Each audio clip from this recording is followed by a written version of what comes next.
ಅವೆರಡೂ ನೆರಳು ತುಂಬ ಹೊತ್ತಿನಿಂದ ನಡೆಯುತ್ತಲೇ ಇದ್ದವು. ದಣಿವು ಅಡಗಿಕೊಂಡಿದ್ದಿರಬಹುದಾದರೂ ಹೆಜ್ಜೆ ಸೋತಿರಲಿಲ್ಲ. ಅವನು ತನ್ನೆರಡೂ ಕೈಗಳನ್ನು ಪ್ಯಾಂಟ್ನ ಜೇಬಿನಲ್ಲಿರಿಸಿಕೊಂಡಿದ್ದ. ಅವಳು ಬಿಗಿಯಾಗಿ ಎದೆಯ ಮೇಲೆ ಕೈಕಟ್ಟಿಕೊಂಡಳಿದ್ರು. ಮಾತು ಇಬ್ಬರಲ್ಲೂ ಮುಗಿದಂತಿದ್ದವು. ಅವರನ್ನೀಗ ಕಾಡುತ್ತಿದ್ದದು ಶಿವಮೊಗ್ಗಾಯ ದಟ್ಟ ಚಳಿ ಮತ್ತು ಸಣ್ಣ ಕರಳನ್ನು ಆಗಲೇ ಅರ್ಧ ತಿಂದು ಹಾಕಿದ್ದ ಕೆಟ್ಟ ಹಸಿವು. ಇನ್ನೇನ್ ದೂರವಿಲ್ಲ. ಶಿವಮೊಗ್ಗ ಸರ್ಕಲ್ ದಾಟಿದ್ರೆ 5 ನಿಮಿಷದ ನಡೆಗೆ. ಅಲ್ಲಿ ಕಾಣ್ತಿರುವುದೇ ಸರ್ಕಲ್ಲು ಅಂದ ಆ ಹುಡುಗ. ಅಂದ್ಲು ಹುಡುಗಿ. ಮಾತನಾಡಲು ಶುರುವಿಟ್ಟರೆ ಚಳಿಗೆ ಹಲ್ಲು ಕಟಕಟಿಸುತ್ತವೋ, ಹಸಿವು ನೆನಪಾಗಿ ಬಿಡುತ್ತದೋ, ತಾನು ಯಾವುದಕ್ಕೆ ಹೆದರುತ್ತಿದ್ದಾಳೋ ಅವಳಿಗೆ ಖಚಿತವಿರಲಿಲ್ಲ. ಅವಳ ಹೆಸರು ಪ್ರಾರ್ಥನಾ. ನಡೆಗೆ ಅವಳಿಗೆ ಹೊಸದಲ್ಲ. ಮೊದಲು ಚನ್ನರಾಯಪಟ್ಟಣದ ತನಕ ನಡೆದು ಬಂದಿದ್ಲು. ತುಂಬ ದನಿವೆನಿಸಿತ್ತು. ಆಮೇಲೆ ಅರಸೀಕೆರೆಯ ತನಕ ನಡೆದ್ಲು. ಅವನು ಪ್ರತಿ ಹೆಜ್ಜೆಗೂ ಹೆಜ್ಜೆ ಬೆರೆಸಿದ್ದ. ಇನ್ನೇನು ಸ್ವಲ್ಪ ದೂರ. ಅಗೋ ಅಲ್ಲಿ ಕಾಣ್ತಿರುವುದೇ ಕಡೂರು. ಅವಡುಗಚ್ಚಿ ಸರಸರ ನಡೆದು ಬಿಟ್ರೆ ಬೀರೂರು. ಸ್ವಲ್ಪ ಕೂಡೋಣ ಮರದ ನೆರಳಿಗೆ, ಏದು ಸಿರು ಸವಿಯಲಿ. ಬೀಸುಗಾಲ್ ಹಾಕಿದ್ರೆ ತರೀಕೆರೆ ಎಷ್ಟು ಹೊತ್ತಿನ ಮಾತು. ಶಿವಮೊಗ್ಗ ನಮ್ಮ ಗಮ್ಯವಾಗಬೇಕು ಡಿಯರ್. ಆಗ ಮಾತ್ರ ಭದ್ರಾವತಿ ತೀರಾ ಸಮೀಪದ್ದೆನಿಸಿಬಿಡುತ್ತದೆ. ಹಾಗಂತ ಅವನು ಹುರಿದುಂಬಿಸ್ತಾಲೇ ಇದ್ದ. ಶಿವಮೊಗ್ಗ ಸರ್ಕಲ್ ಕಣ್ಣಿದ್ರಿಗಿತ್ತು. ಅವನ ಹೆಸರು ಹಿಮವಂತ್.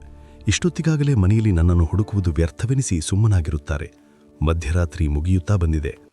ಅಂಗಳದಾಚಿಗೆಯ ಕೊಟ್ಟಿಗೆಯಲ್ಲಿ ದನ ಮೆಲುಕು ಹಾಕುವುದಕ್ಕೂ ರಜೆ ಹೇಳಿ ಮಲಗಿರುತ್ತದೆ. ಮನೆಯೊಳಗಿನ ಒಳಮನೆಯ ಕಂಬಕ್ಕೆ ಅಮ್ಮ ಆತು ಕುಳಿತೇನಿದ್ದೇ ಹೋಗಿರುತ್ತಾಳೆ. ಅಪ್ಪ ಎಲ್ಲಿದ್ದಾನೋ. ಅಟ್ಟದ ಮೇಲೆ ಅಣ್ಣ ಅತ್ತಿಗೆ ಮೇಲೊಂದು ಕಾಲು ಬಿಸಾಡಿ ಮಲಗಿರುತ್ತಾನೆ. ಪಕ್ಕದ ತೊಟ್ಟಿಲಲ್ಲಿ ಮಗು ಕೊಸಗೊಸ. ತಾನು ಮನೆ ಬಿಟ್ಟು ಬಂದು ಎಷ್ಟು ದಿನಗಳಾದವು? 5, 6 ವಾರವೂ ಮರೆತು ಹೋಗಿದೆ. ಹಿಮವಂತ್ ಹೀಗ ಹೆಜ್ಜೆ ಬೆರೆಸಿ ಜೊತೆಗೆ ನಡೆದಿದ್ದಿದ್ರೆ ದಾರಿಯಲ್ಲೇ ಎಲ್ಲೋ ಕುಸಿದು ಮಣ್ಣಾಗಿ ಹೋಗಿರುತ್ತಿದ್ದೆ ಅಂದುಕೊಂಡ್ಲು ಪ್ರಾರ್ಥನಾ. ತರೀಕೆರೆಯ ಬಳಿ ಎಡಬುಕೊಂಡ ಹೆಬ್ಬೆರಳು ಮತ್ತೆ ಉರಿಯತೊಡಗಿದೆ. ರಕ್ತ ಒಸರು ತಿರುಗಿಕು. ಬಲವಂತದಿಂದ ಕಾಲೆಳೆದಲು ಪ್ರಾರ್ಥನಾ. ಅವನವಳನ್ನೊಮ್ಮೆ ಅಕ್ಕರೆಯಿಂದ ನೋಡಿ ಜೇಬಿನೊಳಗಿನ ಕೈ ಬಿಗಿ ಮಾಡಿಕೊಂಡ. ಚಳಿಗೆ ಮೂಗಿನ ತುದಿ ಮರಗಟ್ಟುತ್ತಿತ್ತು. ಯಾರ್ ನೀವು? ಕೇಳಿಬಂದ ಗೊಗ್ಗರದನಿಗೆ ಇಬ್ಬರು ಕ್ಷಣಕಾಲ ಬೆಚ್ಚಿದಂತೆ ನಿಂತರು. ಶಿವಮೂರ್ತಿ ಸರ್ಕಲ್ನ ಈಶಾನ್ಯ ಮೂಲೆಯಲ್ಲಿದ್ದ ಕತ್ತಲಿನಿಂದ ಅನಿರೀಕ್ಷಿತವಾಗಿ ಎದ್ದು ಬಂದಿತು ದನಿ. ಅದರ ಹಿಂದೆಯೇ ಎದ್ದು ಬಂದವನು ನೈಟ್ ಬೀಟಿನ ಪೊಲೀಸ್ ಪೇದೆ. ಮೈ ತುಂಬಾ ಕೋಟು ಧರಿಸಿದ್ದ. ಕಾಲಿನಲ್ಲಿ ಹೆಣಭಾರದ ಬೂಟು. ಸರ್ಕಲಿನಲ್ಲಿ ಉರಿಯುತ್ತಿದ್ದ ಬೀದಿ ದೀಪದ ಬೆಳಕಿನಲ್ಲಿ ಅವನ ಮುಳ್ಳು ಮುಖ ಮತ್ತಷ್ಟು ಗಡುಸಾಗಿ ಕಾಣುತ್ತಿತ್ತು. ಯಾರು ನೀವು? ಮತ್ತೆ ಕೇಳಿದ. ಸಾಕಷ್ಟು ಹತ್ತಿರಕ್ಕೆ ಬಂದಿದ್ದ. ಬಳಗೈ ಬೆರಳ ಸಂದಿನಲ್ಲಿ ಬೀಡಿಯೆಂದು ಕುದ್ದಗೊಂಡು ಉರಿಯುತ್ತಿತ್ತು. ಅವಳಿಗದೇಕೋ ಫಕ್ಕಂತೆ ಅಪ್ಪ ನೆನ್ಪಾದ. ನಾನು ಹಿಮವಂತ್. ಇವಳ ಹೆಸರು ಪ್ರಾರ್ಥನಾ. ತಣ್ಣಗದನಿಯಲ್ಲಿ ಉತ್ತರಿಸಿದ್ದ ಹಿಮವಂತ್. ಎಲ್ಲಿಂದ ಬಂದ್ರಿ? ಪೇದೆ ಕೇಳಿದ. ಚಾಯ್ಪಟ್ನದಿಂದ. ಇಷ್ಟೊತ್ತಿಗೆ? ಯಾವ ಬಸ್ಸು? ಟಿಕೆಟಲ್ಲಿ ಬಸ್ಗೆ ಬರಕ್ಕೆ ಚಾರ್ಜ್ಗೆ ಇಲ್ಲ ಅನ್ನೋ ಕಾರಣಕ್ಕೆ ನಡೆದು ಬಂದಿಲ್ಲ. ನನ್ನ ಜೇಬಿನಲ್ಲಿ 120 ರೂಪಾಯಿ ಇದೆ. ಹಿಮವಂತ್ ಮತ್ತೇನೂ ಹೇಳಲಿದ್ದ. ಮತ್ತೆ ಯಾಕೆ ನಡೆದು ಬಂದ್ರಿ? ಗಪ್ಪನೆ ವಾಯಿ ಹಾಕಿದ ಪೇವೆ. ನಾವು ಜೀವನ ಪರ್ಯಂತ ಒಟ್ಟಿಗೆ ಹೆಜ್ಜೆ ಹಾಕಬೇಕು. ಶಿವಮೊಗ್ಗದ ತನಕಾದರೂ ಅವಳಲೆಚ್ಚಿಕೊಂಡು ನಡೀತೀವೋ ಇಲ್ವೋ ನೋಡೋಣ ಅಂತ. ಇನ್ನು ಬಾಕಿ ಇರೋದು 5 ನಿಮಿಷದ ನಡೆಗೆ. ಅವಳ ಹೆಬ್ಬೆರಳು ಒಡೆದು ಹೋಗಿದೆ. ನನಗೆ ಜ್ವರ. ನೀವೇನೇ ಮಾಡಿದ್ರೂ ಇವತ್ತು ಮನೆ ತಲುಪಲೇಬೇಕು. ತಡಿಬೇಡಿ ನಮ್ಮನ್ನ. ನಮ್ಮ ಮನೆ ಅಂಗಳದಲ್ಲಿ ನಿಂತು ನಾಳೆ ಸೂರ್ಯೋದಯ ನೋಡ್ತೀವಿ. ಈಗ ಮಾತ್ರ ಹಿಮವಂತನ ದನಿಯಲ್ಲಿ ಸಣ್ಣದೊಂದು ಉದ್ವೇಗವಿತ್ತು. ಪೇದೆ ನಿಬ್ಬೆರಗಾಗಿದ್ದ. ಸರ್ವೀಸಿನಲ್ಲಿ ಯಾವತ್ತೂ ಇಂಥ ಮಾತುಗಳನ್ನು ಕೇಳಿರಲಿಲ್ಲ. ಹುಡುಗನ ಮುಖವನ್ನೇ ಬೀದಿ ದೀಪದ ಬೆಳಕಿನಲ್ಲಿ ದಿಟ್ಟಿಸಿದ. ಜ್ವರ ಆಯ್ತಿದೇನೋ. ಕರ್ಣ ಮಾತ್ರ ಜಾಜ್ವಲ್ಯಮಾನವಾಗಿ ಉರಿಯುತ್ತಿದ್ದವು. ಹಿಮವಂತನೋ ಹೆಸರೇ ವಿಚಿತ್ರವಾಗಿದೆ. ಮೊದಲೇ ಗೊತ್ತಿದ್ದಿದ್ರೆ 7 ವರ್ಷದ ಹಿಂದೆ ಹುಟ್ಟಿದ ಕೊನೆಯ ಮಗುಗೆ ಈ ಹೆಸರಿಡಬಹುದಾಗಿತ್ತು. ಅಲ್ಲಿಯ ತನಕ ಅದು ಕಾಯಿಲೆ ಇಲ್ಲ. 13ನೇ ದಿನದಂದು ಸತ್ತು ಹೋಗಿತ್ತು. ಅದಕ್ಕೂ ಜ್ವರವೇ ಅಲ್ವೇ ಬಂದಿದ್ದು. ಪ್ರಾರ್ಥನಾಳ ಕಾಲು ನೋಡಿದ. ಹೆಬ್ಬೆರಳು ಒಡೆದು ನೆತ್ತರು 2ನೇ ಬೆರಳಿಗೂ ಹರಡಿತ್ತು. ಅವಳಿಗಿಂತ ಹೆಚ್ಚು ದಡಿದಿದ್ದಾಳೆ. ಪ್ರೇಮಿಗಳಿರಬೇಕು. ಯಾರ ಮನೆ ಮಗಳು?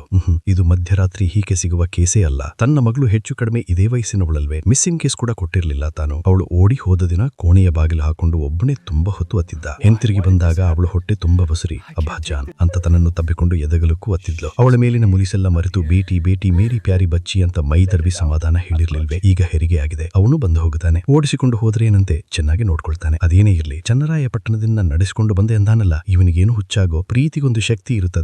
ಅದನ್ನು ಪರೀಕ್ಷಿಸಿಕೊಳ್ಳೋದು ಹುಚ್ಚೆ ಆದರೆ ನಮ್ಮಿಬ್ರಿಗೂ ಹುಚ್ಚು ಅಂತಲೇ ತಿಳಿಯೊಳ್ಳಿ. ವಿಪರೀತ ಚಳಿ. ನಾವು ಮನೆಗೆ ಹೋಗ್ತೀವಿ ಅಂದು ಬಿಟ್ಟ ಹಿಮವಂತ್. ಹೋಗು ಮಾರಯ್ಯ, ಏನು ಪ್ರೀತಿನೋ ಎಂಥ ಶಕಿನೋ. ಸರ ಹೊತ್ತಿನಲ್ಲಿ ಹೆಣ್ಣುಮಗುವನ್ನ ನಡೆಸಿಕೊಂಡು ಕರಂಬದ್ದಿದೆಯಲ್ಲ. ತಲೆ ಸರಿಯಿಲ್ಲ ನಿಂಗೆ. ಪೇದೆ ವಟಗಟ್ಟುವ ದನಿಯಲ್ಲಿ ಸ್ವಗತಕ್ಕೆ ಬಿದ್ದ. ಕೈಲಿದ್ದ ಬೀಡಿ ಅಲ್ಲೇ ಆರಿತ್ತು. ಅವರಿಬ್ಬರು ಅವನನ್ನು ದಾಟಿಕೊಂಡು ನಡೆದು ಹೋದರು. ಅವನ ಅದೇಕೋ ವಟಕಟ್ಟು ತಲೆ ಇದ್ದ. ಆರಿದ ಬೀಡಿಗೆ ಬೆಂಕಿ ಕೊಟ್ಟ.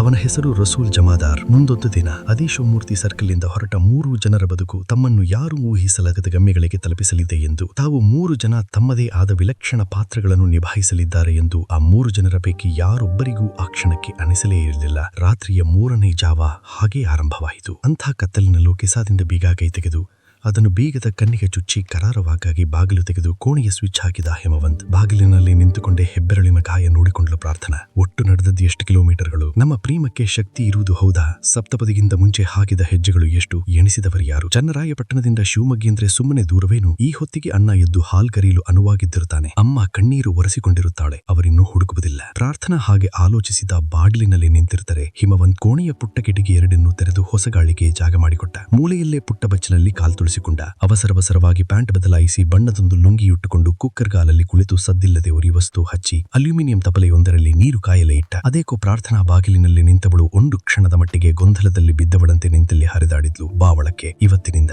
ಈ ಅಪರಾತ್ರಿಯ ನಿಮಿಷದಿಂದಲೇ ನಾವು ಹೊಸ ಬದುಕು ಕಟ್ಟಿಕೊಳ್ಳಬೇಕು ಪ್ರಾರ್ಥನಾ. ಇದೇ ಪುಟ್ಟ ಕೋಣೆಯಿಂದ ಸ್ಟವ್ ಮೇಲೆ ನೀರಿಟ್ಟು ಎದ್ದು ನಿಂತ ಹಿಮವಂತ್. ಯಾವ ದೇವತೆಗಳು ತಥಾಸ್ತು ಅಂದರು. ಎಡಗಾಲಿಟ್ಟು ಬಿಟ್ಟೆ ಅನ್ಸುತ್ತೆ. ಪ್ರಾರ್ಥನಾ ತೊದಲಿದ್ಲು. ಬಲಗಾಲಿನ ಹೆಬ್ಬೆರಡು ಚೂಳ್ಳಿಂದಿತ್ತು. ಕೋಣೆಯವರಿಗೆ ಮೊದಲ ಬಾರಿಗೆ ಬಂದವಳು ಬಲಗಾಲಿಟ್ಟು ಬರಬೇಕಿತ್ತ. ಶಕುನ ಸರಿಯಾಗಲಿಲ್ಲವ? ನಗುತ್ತಿದ್ದ ಹಿಮವಂತ್. ಅದು ಬಲಗಾಲಿನ ಜೊತೆಯಲ್ಲಿ ಹುಟ್ಟಿರುತ್ತದೆ. ಅಶುಭ ಅನ್ನೋದಾದರೆ ಫೋಟೋದಲ್ಲಿರೋ ಭಗವಂತನಿಗೆ ಎಡಗಾಲಿರಲೇಬಾರ್ದಾಗಿತ್ತು. ತೆಪ್ಪತೆಯಲ್ಲಿರೋ ಕುರ್ಚಿ ಬಿಚ್ಕೊಂಡು ಕೂತ್ಕೋ. ಬಲಗಾಲ್ ಗಾಯ ಮಾಡಿಕೊಂಡಿದೆ. ಅದಕ್ಕೆ ಮದ್ದು ಮಾಡ್ತೀನಿ, ಮುದ್ದು ಮಾಡ್ತೀನಿ. ಕೊಂಚ ರಿಲ್ಯಾಕ್ಸ್ ಆಗು. ಮೊದಲು ಚೂರು ಉರಿಯುತ್ತದೆ, ಆಮೇಲೆ ಹಿತ ಅನ್ಸುತ್ತದೆ. ಹೀಗಿಡು ಕಾಲು. ನೀರು ತುಂಬಾ ಬಿಸಿ ಏನಾಗಿಲ್ಲ. ಉಗುರು ಬೆಚ್ಚಗೆ ಅಂತಾರಲ್ಲ, ಉಗುರೇ ಪೆಟ್ಟು ಮಾಡಿಕೊಂಡಿರೋದು. 2 ಹನಿ ಡೆಟಾಲ್. ಬ್ಯಾಂಡೇಜ್ ಸುತ್ತಿದರೆ ಗಾಯ ಒಳಗೆ ಮುದಿ ಬೀಳುತ್ತದೆ. 5ನೇ ದಿನ ಬಿಚ್ಚಿ ನೋಡಿದರೆ ಕೀವು. ಆರಾಮಾಗಿ ಕಾಲಿಡು. ಬಕೆಟ್ನಲ್ಲಿ ಕಾಲ್ ಮುಳುಗಿಸಿಕೊಂಡು ಕೂತರೆ ಆ ಹಿತವೇ ಬೇರೆ. ಹೊರಗಡೆ ಪ್ರಾಣ ಹೋಗಷ್ಟು ಚಳಿ ಇದೆ ಅನ್ನುತ್ತಲೇ ಎದ್ದು ಹೋಗಿ ಬಾಗಿಲು ಮುಂದೆ ಮಾಡಿದ. ಕಂಪೌಂಡಿನ ಆಚೆಗೆ ನಿಶ್ಚಲವಾಗಿ ಮರದಾಡಿಯ ಕತ್ತಲಿನಲ್ಲಿ ಆ ತಾರ್ನಗಾರ್ ನಿಂತಿದ್ದ ರಸೂಲ್ ಜಮಾದಾರ ಕದಲಿದ್ದು ಕಾಣಿಸಿತು. ಆಮೇಲೆ ಕದಲಿದ್ದು ಅವನ ಹಳೆ ಸೈಕಲು. ಕಡೆಗೆ ಕೇಳಿಸಿದ್ದು ಅವನದೊಂದು ಸಮಾಧಾನದ ನಿಟ್ಟುಸಿರು. ಹಿಮವಂತ್ ಅವಳ ಪಾದಗಳೆರಡನ್ನೂ ತೊಳಿಸಿದ್ದ. ಹೆಬ್ಬೆರಳು ಡೆಟಾಲ್ ನುಂಗಿ ಸಣ್ಣಗೆ ಕಿರಿಚಿಕೊಂಡು ಆಮೇಲೆ ಸುಮ್ಮನಾಗಿತ್ತು. ಬಕೆಟ್ನಲ್ಲಿ ಮುಳುಗಿದ ಅವಳ ಪಾದಗಳೆರಡನ್ನೂ ಹಿತವಾಗಿ ತುಳಿದಿದ್ದ. ಉಗುರು ಬೆಚ್ಚಗಿನ ನೀರಿನಲ್ಲಿ ಅದ್ದಿ ಅವಳ ಪಾದದ ಬೆರಳಿನ ತುದಿಗಳನ್ನು ತುಂಬಾ ಮೃದುವಾಗಿ ಬೊತ್ತಿದ್ದ. ಆಮೇಲೆ ಹೆಮ್ಮಡಿ ಇಡೀ ಪಾದ. ಕಾಲಿನ ಕಂಬ ಮೀನುಗಂಟೆಗೆ ಬರುವ ಹೊತ್ತಿಗೆ ಪ್ರಾರ್ಥನಾ ಸಂಕೋಚದ ಮುದ್ದೆಯಾಗಿದ್ಲು. ಕುಳಿತ ಕುರ್ಚಿಯಲ್ಲಿ ಹಂದಾಡಿದ್ಲು. ಅದನ್ನು ಗಮನಿಸಲೇ ಇಲ್ಲ. ಎಳೆಯ ಮಗವನ್ನು ಕೂರಿಸಿ ಎಣ್ಣೆ ನೀರು ಹಾಕಿದಂತೆ ನಿರಾಳವಾಗಿದ್ದ, ನಿಷ್ಕಲ್ಮಶವಾಗಿದ್ದ. ಪ್ರಾರ್ಥನಾಳಿಗೆ ಯಾವುದನ್ನು ಹೇಳಿಕೊಡಬೇಕಾಗಿರಲಿಲ್ಲ. ಹೆಣ್ಣು ಜನ್ಮಕ್ಕೆದು ಹುಟ್ಟಿನಿಂದಲೇ ಬಂದ ವಿದ್ಯೆ. ಯಾವ ಗಂಡಸು ಯಾವ ಕೈಯಿಂದ ಹೇಗೆ ಮುಟ್ಟುತ್ತಾನೆ ಎಂಬುದನ್ನು ಅದೊಂದು ಸ್ಪರ್ಶದಿಂದಲೇ ಅರ್ಥ ಮಾಡಿಕೊಂಡು ಬಿಡುವ ವಿದ್ಯೆ ಒಬ್ಬ ಪ್ರಾರ್ಥನಾಳಿಗೆ ಅಲ್ಲ, ಜಗತ್ತಿನ ಎಲ್ಲಾ ಹೆಂಗಸರಿಗೂ ಗೊತ್ತು. ಪ್ರತಿ ಸ್ಪರ್ಶದ ಹಿಂದೆಯೂ ಒಂದು ಭಾವ ಇರುತ್ತದೆ. ಹಿಮವಂತ್ ಹೇಳ್ದು ನಿಜ. ಎಡಗಾಲು ಕೂಡ ಬಲಗಾಲಿನ ಜೊತೆಯಲ್ಲಿ ಹುಟ್ಟಿರುತ್ತದೆ. ಯಾವುದೂ ಅಶುಭವಲ್ಲ. ಅವನ ಸ್ಪರ್ಶದ ಹಾಗೆ ಎಲ್ಲವೂ ನಿಷ್ಕಲ್ಮಶ. ನಾನು 5 ನಿಮಿಷ ಧ್ಯಾನ ಮಾಡ್ತೀನಿ, ಅದರರ್ಥ 5 ನಿಮಿಷ ನಿನಗೆ ಟೈಮ್ ಕೊಡ್ತಿದ್ದೀನಿ ಅಂದ. ಸಂಕೋಚ ಎನಿಸಿದರೆ ಲೈಟ್ ಆರಿಸಿಕೋ, ಬಟ್ಟೆ ಬದಲಾಯಿಸಿಕೋ. ಲೈಟ್ ಆರಿಸೋಕೆ ಮುಂದೆ ಹ್ಯಾಂಗರಲ್ಲಿರೋ ನನ್ನ 3 ಅಂಗಿ ಮತ್ತು 1 ಜುಬ್ಬಾಗಳ ಪೈಕಿ ನಿನಗೆ ಯಾವುದು ಬೇಕೋ ಅದನ್ನು ಆರಿಸಿಕೋ. ಇರೋದು ಒಂದೇ ಲುಂಗಿ. ನಾನ್ ಬೇಕಾದ್ರೆ ಪ್ಯಾಂಟ್ ಹಾಕೊಂಡೇ ಮಲಗ್ತೀನಿ, ನೀನು ಉಟ್ಕೋಬಹುದು. ಮಲಗಲಿಕ್ಕೆ ಇರೋದು ಒಂದೇ ಚಾಪೆ. ನೀನು ಆ ಕಡೆಗೆ ತಿರುಗಿ ಮಲಗಿದ್ರೆ ಅದೇ ಪ್ರೈವಸಿ. ನಿದ್ದೆಯಲ್ಲಿ ನಾನು ಹೊರನಾಡುವುದಿಲ್ಲ. ಆಗಿರೋ ದನಿವಿಗೆ ನಿನಗೆ ನಿದ್ದೆ ಬರೋದು ಕಷ್ಟವಲ್ಲ. ಊಟ ನೆನಪು ಮಾಡ್ಕೋಬೇಡ. ಕರಳಿಗೆ ಅನ್ನ ಬೇಕು ಅನಿಸುತ್ತದೆ. ಬೆಳಕಾಗೋದು ಕೂಡಲೇ ಹೋಟೆಲಿಂದ ಇಡೀ ತರ್ತಿ. ಗುಡ್ ನೈಟ್ ಅಂದವನೇ ಕೋಣೆಯ ಮಧ್ಯದಲ್ಲಿ ಪದ್ಮಾಸನ ಹಾಕೊಂಡು ಕುಳಿತು ಕಣ್ಮುಚ್ಚಿದ. ಲುಂಗಿ ನೀನೇ ಉಟ್ಕೋ, ನಾನು ಪೆಟ್ಟಿಕೋಟಿನ ಮೇಲೆ ಜುಬ್ಬ ಹಾಕೊಂತೀನಿ. ಹೆಂಗಸರು ಸಂಕೋಚ ಮಾಡಿಕೊಂಡು ಲೈಟ್ ಆರಿಸುವುದಿಲ್ಲ, ಹೆದರಿಕೊಂಡು ದೀಪ ತೆಗೆಯುತ್ತಾರೆ. ನನಗೆ ನಿನ್ನ ಬಗ್ಗೆ ಹೆದರಿಕೆಗಳಿಲ್ಲ, ನನ್ನ ಬಗ್ಗೆ ನಂಬಿಕೆ ಇದೆ. Good night ಅಂದವಳೆ ಕುರ್ಚಿಯಿಂದ ಮೇಲೆದ್ಲು. ಕಾಲ್ ತುಳಿಸಿದ ನೀರು ಬಚ್ಚಲಿಗೆ ಹರಿತು. ಅವನು ಬೆನ್ನು ನೆಗಡಿಸಿ ಹಾಕೊಂಡು ನೆಲದೊಳಗಿಂದ ಉದ್ಭವಿಸದನೇನೋ ಎಂಬಿಷ್ಟು ಸ್ಥಿರವಾಗಿ ಕುಳಿತು ಮುಚ್ಚಿದ ಕಣ್ಣುಗಳ ಹಿಂದೆ ಧ್ಯಾನ ದೀಪ ಬೆಳಗಿಸಿ ಕುಳಿತಿದ್ದರೆ ಪ್ರಾರ್ಥನಾ ಆ ಬೆಳಕಿನಲ್ಲಿ ಸಂಕೋಚವಿಲ್ಲದೆ ಬಟ್ಟೆ ಬದಲಾಯಿಸಿದ್ಲು. ಬಿಳಿ ಪೆಟ್ಟಿಕೋಟಿನ ಮೇಲೆ ಕಡು ಹಸಿರು ಬಣ್ಣದ ಅರಟು ಖದ್ದರ ಜುಬ್ಬ. ತೋಳಿಗಳು ತೀರಾ ಉದ್ದವನಿಸಿದಾಗ ಮೊಳಕೈ ಕಡೆಗೆ ಮಡಿಚಿಕೊಂಡ್ಲು. ಹೆಬ್ಬೆರಳಿನ ಉರಿ ಕಡಿಮೆ ಆಗಿತ್ತು. ಪಾದಗಳು ಮೃದುವಾಗಿದ್ದವು. 5 ನಿಮಿಷದಲ್ಲಿ ಎಂಥ ಕಂಫರ್ಟ್ ಕೊಟ್ಟುಬಿಟ್ಟ ಹಿಮವಂತ್. ಹಾಸಿದ ಚಾಪೆಯ ಮೇಲೆ ಸ್ವಲ್ಪ ಹೊತ್ತು ಸುಮ್ಮನೆ ಕುಳಿತಿದ್ದಳು. ಕಣ್ಣಲ್ಲಿ ನಿದ್ದೆ ಸುರಿಯುತ್ತಿತ್ತು.